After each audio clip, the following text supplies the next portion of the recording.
Today I'm traveling the globe from the comfort of my home by cooking 7 different steaks from every continent. Along the way, I'll be exploring traditional techniques to find how countries throughout the world cook their meat, and by the end of the video, I'm hoping to find out which continent deserves the title of the world's best steak. Quick spoiler alert, it's definitely not the frozen steak from Antarctica.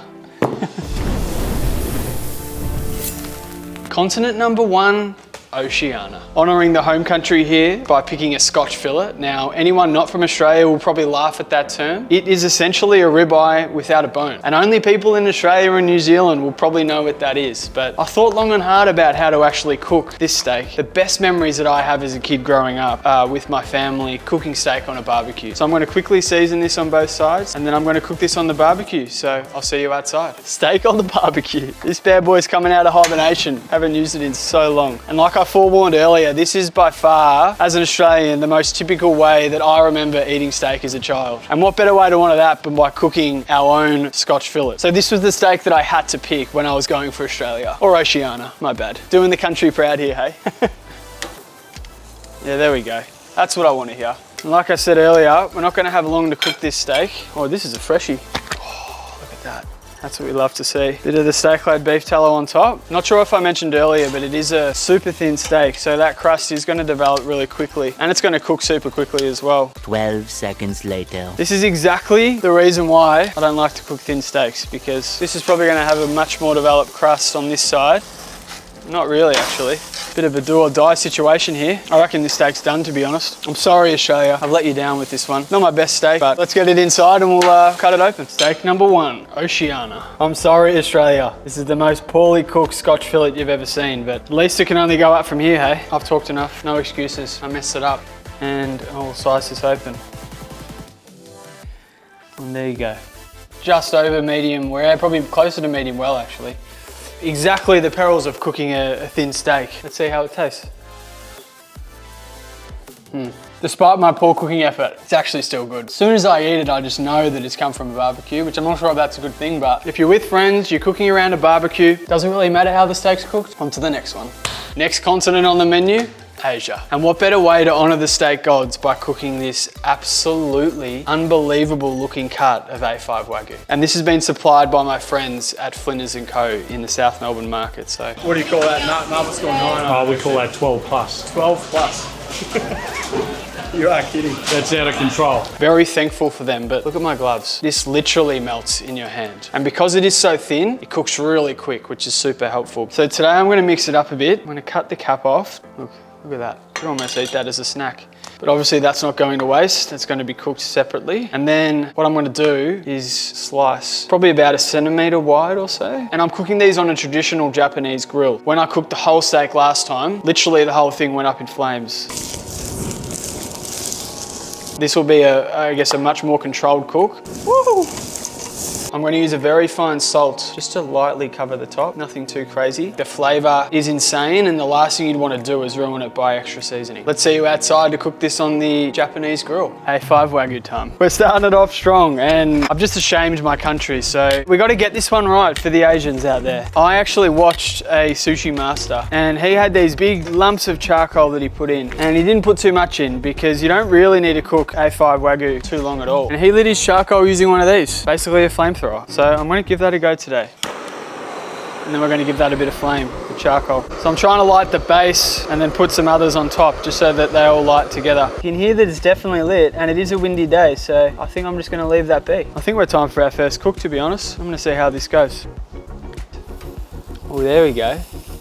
And I suspect this isn't going to take long to cook at all, just because it is so thin, but it is the first piece and the charcoal's still sort of heating up in a way, so you can already see the fat on top. It's already starting to render, and look at that. As I say that, start smoking. Probably a minute or so. I'll give that another flip. This side's not going to need too long whatsoever. Here we go, piece number 1. How's it looking? Let me try and tear this apart. This is just going to melt in my hands. Barely any pressure there at all. Wow. That bite is the exact reason you only need salt. It's really hard for me to explain the taste unless you actually try it, but it's fatty, it's delicate, it's flavorful. It's a complete melt in your mouth experience. Look at this. Literally no pressure whatsoever, and the tips of my fingers are just covered in fat. You can see the layer of fat on top of the meat. Whoever is responsible for this meat, thank you. That one's gonna be hard to beat, I'm telling you. Next continent, North America. And you know what they say in America, bigger is always better. And it's funny, I was having a conversation with a friend the other day in preparation for this video, and she said that when I went to America, even the salads were double the size of what they are here in Australia. So today I went for the biggest steak that I could possibly find, and that's the tomahawk steak. You know, you could almost use it as a cricket bat almost. I follow a lot of food creators in America online, and this is something that I regularly see. So I thought that this would be the perfect steak to one of my friends in North America. I'm going with just salt again today, and this is a really big cut of meat. So I've seen other people say that you can be super forgiving with the amount of salt that you actually use. So we'll see how we go. Let's get outside. Tomahawk time. Cooking this over charcoal today, and this is a big tub. Oh God. So because I'm cooking it over direct heat as well, probably don't need too much charcoal. The beauty of cooking over direct heat is that you can add a bit more if you need more. I've got one of these little fire lighters under here. I only really use one of these. I use a fair bit of these, so I don't like wasting them if I don't need to. Get that right on top. Come back in 20 minutes and we'll be ready to cook this tomahawk. We have liftoff. Look at this. That's what I like to see. Yeah, it really hasn't taken me long at all. Probably around 20 minutes, not even. I do think there's a possibility that I'll be using a combination of direct and indirect heat for this cook, which means that I want no heat to be essentially coming from this part of the grill. Add that on. Oh, I can already feel the heat. How good's this? Starting to rain. It's getting super windy out here. Oh God. Woo! Of course this happens. This is the beauty of filming, hey? Whoa. Look at that.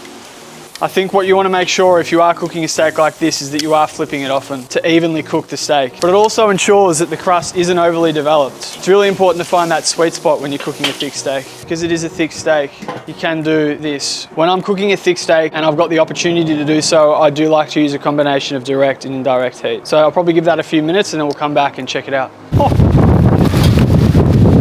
You are kidding.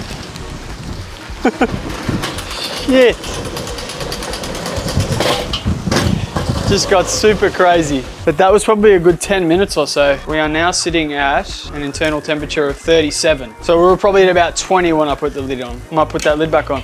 So we are coming up to the pointy end. So that is sitting at 40 degrees internally now. I like to aim for around 46 degrees Celsius for that perfect water wall medium rare. And this is getting really close to that level. Climb to 47 in the thickest part. I think that's done. Let's take a look at that crust. Oh God, that's enough playing with my steak. See you inside. Let's hope I've done the North Americans proud with this bad boy. She's been resting for probably 5 minutes, probably, no, closer to 10. I'll give it another quick seasoning and we'll slice her open. That was a nice sound. Look at that. That is what I like to see. Beautiful. And as you can see, just because it has been cooked directly over charcoal for a fairly long amount of time, it does have a reasonably sized grey band, but the center of the steak is absolutely perfect, just the way I like it. My housemate's in the other room, so I think I'm gonna leave it up to him to tell me what he thinks of the North American steak. This is the steak for North America. That's beautiful, isn't it? Bang on. One word. Perfect. I love it. God, that's good. Next up, South America. Boy, oh boy, do I have a treat for you. As you can tell by this beautiful picanha that I've got here, the marbling is just absolutely beautiful. So I have no doubt this is gonna cook up well. I'm actually cooking this one today on a rotisserie. I follow a lot of Brazilian barbecue enthusiasts online, and a lot of them do cook them over fire, directly over fire, on a rotisserie or over open flame. So that's what I'll be doing today. I'll start by trimming off this silver skin, which we don't really want. And that is looking pretty good to me. So you'll see here that it's got a pretty clear direction of where the grain's going. If we were slicing this one up for steaks, I would be cutting it with the grain, but because I'm putting it on a rotisserie, I'm going to be cutting it first against the grain so that when I slice it on this thing, whatever this is called, the rod, then it'll be against the grain. Oh God, look at that. The color is just beautiful. Now I'm going to skewer these bad boys. There we go. Make sure that gets through. Oh, there we go. Look at that. That looks good to me. And he was a pit master in Brazil and he didn't use anything more than salt. So I'm gonna do that today as well. You can see why it's so important that I've cut them the way I have. You see the grain is running this way, clearly. So now that when I slice it, when I'm done cooking, that's gonna be slicing it against the grain, which is just gonna allow for a more tender cut or a more tender bite, essentially. I think we're ready for the cook now. Back outside, ladies and gentlemen. Excited for this one. Had the charcoal humming away here for probably around 20 minutes. I'm gonna get this into the base. So what I'm going to do is position most of the charcoal towards the left because the smaller cut. So this is going to be essentially cooking indirectly, not over direct heat, whereas the other two will be cooking over direct heat. And we can start. There we go, spinning away already. This isn't the best way to cook meat. I don't know what is. As you can see, most of the heat is sort of positioned to the left here. So this will still cook this one, but it just will cook a fair bit slower. And what I've done is I've actually positioned most of the heat in the middle just because this is the thickest part. But obviously maneuvering the charcoal if you are cooking something like this is imperative just to make sure that it evenly cooks. That sound though, seriously. According to my little probe here, this end bit is ready. I'm going to take that off and then I'll put this big bit back on. The perils of cooking, and maybe I should have sliced that thicker one a bit smaller, but these two are definitely ready. Absolutely beautiful side, isn't it? Sitting at around 45, 46 in the center part. Bit of extra flame over here and finish that off. Oh. Okay, let's take this inside and slice her open and see how we did. The juice coming off this thing is absolutely insane. Oh, look at that. Seriously? Oh my God. Oh yeah, let's go. Oh, that sound. Beautiful. Perfect. Look at that cook. I do like my picanha whenever I cook it a bit rare, so this for me is absolutely perfect. Wow, seriously good. And I need to cook more picanha. I don't cook it enough. I obviously do a lot of ribeyes and tomahawks, but this is by far one of the most underrated cuts out there. Try this bit, brother. Cheers. What country is this from? South America. Holy moly, that's good. I really good. Yeah, I know. How'd you cook it? Over charcoal. That's unreal. Yeah, that's a holy shit, dude. I've never had that from you before. I swear I had some good things to say about the A5 Wagyu, but this is coming pretty close, I'm telling you. Up next, Africa. Got our hands on the king of steak here, arguably, the ribeye steak. And I suspect there's gonna be someone out there that asks, how the hell is a ribeye steak African? But today, the cooking method is actually what I've described here as African, which I'm actually gonna be cooking this on a braai. Done the little definition here. Apparently a braai is a social custom in South Africa and involves cooking meat over open fire. And I've actually got a braai. So I'm gonna be cooking this ribeye over that. I'm gonna season this up on both sides. Make sure I get the sides too. And I think we'll be ready to cook this one straight away. You really don't need to do much more with the ribeye. I haven't cooked a steak on a braai in a very long time. So if anyone's watching from Africa, I do hope I'll do you guys proud today. So I've done a bit of homework, and apparently the tradition is that the charcoal is stacked like a chimney. I've got some really high quality charcoal here, and it's still emitting a fair bit of heat from the previous cook. So I'm gonna stack a bit of charcoal on top of the charcoal that's previously been used. Hopefully within a few minutes we'll be up and running. So it's been a few minutes. I think we're ready to start this ribeye. I'm gonna start with the fat cap down. Starting to sizzle already, which is good. There we go. So it's probably been about a minute or so, and that's really starting to brown up on the side there and render down. I'm gonna start cooking this thing now, and you'll see that brown on the fat cap there. That's what I like to see, bit of flamey action. So I've just given it a flip after about 2 minutes. So I'm a big fan of cooking, especially when you're over direct heat like this. I'm a big fan of flipping it regularly. Yeah, just look at that crust. That crust is coming along. Probably about 8 minutes in, still sitting at around 25. I'll aim for around 46 and then give it a chance to rest. Technically not following the African tradition, but I can only imagine when you've got this, you've got steak, how good it'd be. I think once you've got the crust development, the most important part is an even cook. And I find that the best way to do that is by flipping it often. So that's sitting at around 40. This is the part of the cook that I really like to monitor it, because when you get to this point, the temperature can rise fairly quickly. And if you don't monitor it too much when you get to this point, there's a chance that you can overcook. I think we're good to go. So that's sitting at around 46 now. I've just found the longer I rest, the better it tends to go. But I tend to not really go above 10 minutes. That's ready. Here we are. Excited for this one. A little extra salt never hurt anyone, did it? Probably been resting for around 10 minutes. So let's see how it looks. Best sound in the world. Look at that. Beautiful. Just what I like to see. It does have a bit of a grey brand, but that's to be expected. We'll give it another slice. Boom. I'm gonna taste this out. I swear there's nothing better than steak cooked over charcoal. The flavor that you get from it, you just cannot get on a pan sear. And I know this is not limited to just Africa, but the whole idea of what the braai stands for, family, gathering, meat cooked over fire, it's a match made in heaven. Continent number 6, Europe. Now I really thought long and hard about this because I haven't used any condiments or anything to add to the steaks that I am cooking aside from the steak itself. But the first thing that came to mind when I was doing this was steak frites. I don't really eat too many potatoes, but for the sake of this video and for the sake of honoring my European friends, this is what I'm gonna have to do. It's actually a very thin steak. I cooked that. What I learned on YouTube just before is to slice like this. So when you can slice them again into individual smaller fries like this, like that. Beautiful. Last one. Boom. And then we will season our steak. So I've got a fairly thin porterhouse steak here, like I said before. Give it an even amount of seasoning on both sides. And I think I'm gonna start this cook.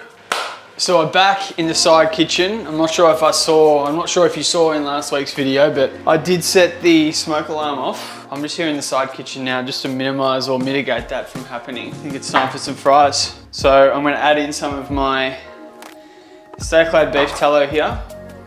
Look at that. Oh. They're probably at a point where I'm happy with them just sitting on another stove while I cook this steak. It's on a fairly high heat, this pan, so I'm gonna whack that straight on. Boom.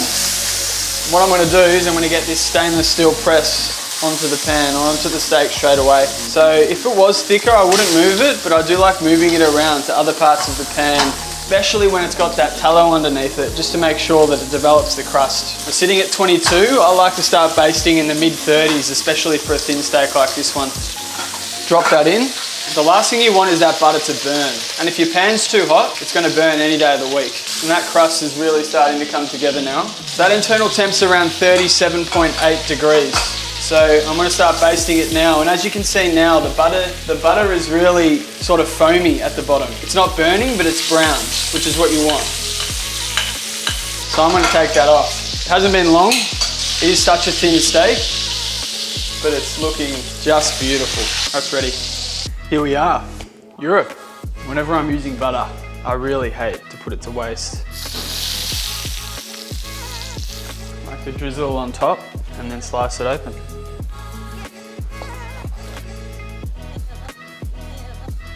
Slightly overcooked, but for the thinness of the steak and the fact that I was basting it, definitely not too sad about that, to be honest. Let's see how the combination tastes. Well, that's a big bite. I'm born for this. I know you're meant to have a sauce, which I haven't done. You don't need sauce when the steak and the potatoes just match that well together. It's so simple, but it's so beautiful at the same time. I can't wait to go to Europe. Cheers. It's a good combination, isn't it? I was saying before, you don't actually need sauces. A lot of people in Europe, they add like a peppercorn sauce, something like this. You don't need the sauce. This does all the heavy lifting I itself. agree. Perfectly cooked as well. Yeah. Have you had a preference so far, out of interest? The picanha was pretty good. Yeah. I'm definitely spoiled today. And last but not least, Antarctica. We've got a frozen steak. Look at this thing. Like, seriously, that is frozen solid. I've actually cooked a frozen steak before, but it was a lot thinner than this one. We'll get the timer going for this because I am very interested to see how long it actually takes to cook. Thankfully, I've had this pan preheating over there. Steak-clad beef tallow. I'm gonna add that in. And we'll start the timer, I think. I'm gonna take that over here now. I'm probably gonna put this on the lowest heat possible while I'm cooking it. It's one of those moments where I'm like, what am I doing? 2 minutes 30. We'll give it a flip. No crust, really. So around 5 minutes in, give that a flip. Yeah. Looking pretty ugly, I won't lie. 6 minutes and 45 seconds almost in. Let's give that a probe check. The center point is still reading negative 0.1. Pull this over here for a quick little demo. Look at that. Actually not bad. What's that? 8 minutes 45 in. So we're not in the negatives anymore. We're at 1 degree. 10 minutes and 45 seconds in, I'm starting to feel a bit of bounce off the meat. And we've climbed to 8.9 degrees. So we're well past frozen now. Really starting to feel like a normal steak now. 13 minutes nearly, which is way longer than I would otherwise have cooked a steak for this or something this size. Yeah, so 13 minutes, we're at 17.6. So it's definitely progressing. As you can see, the crust is actually not bad. Let's give it a flip here and see. Look at that. Crazy. 35.3. Just give you guys a look. Wow. The crust is actually looking good. It's one of those things where it shouldn't be good, and I'm hoping it's not good, but there's a really strong chance that the way it's looking, it could be good. So we're at 41.6, 16 minutes and 20 seconds. Look at that crust, let's see how it's looking. Wow. Like, you cannot tell that this has been frozen. I reckon that's done. I reckon we're done. We'll give it one last look. And then the next shot you see, we'll be cutting this open. And whilst it was resting, I've never seen a steak go up as high as it has whilst it was resting. And I suspect that is because the outer edges or the outer parts of the steak were way more cooked than the inside. This thing is probably going to be overcooked, but I don't know. Let's just cut into it. Far out. I can't believe that. I genuinely can't believe that. It literally climbed like 10 degrees while it was resting. I mean, this part here is actually okay.